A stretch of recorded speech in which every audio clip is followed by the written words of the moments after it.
Hello and welcome. Today we have the Star Wars animated Boba Fett Maquette Classic Animation Edition by Gentle Giant. Boba Fett, the Mandalorian bounty hunter's first appearance was not in The Empire Strikes Back, but rather the equally infamous 1978 Star Wars Holiday Special.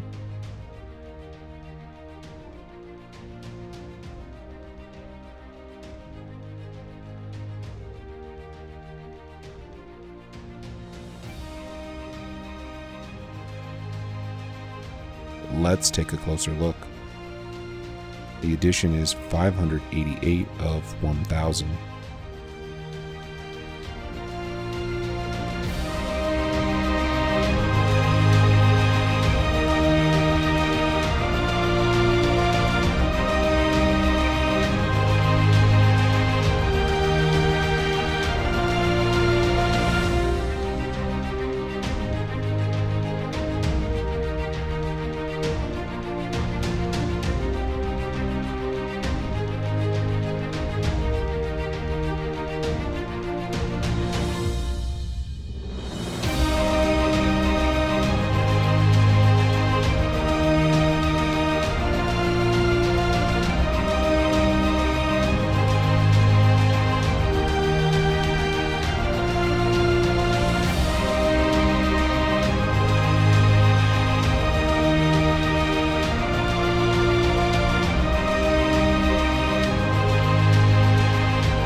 For more from Gentle Giant, please see the link in the description below.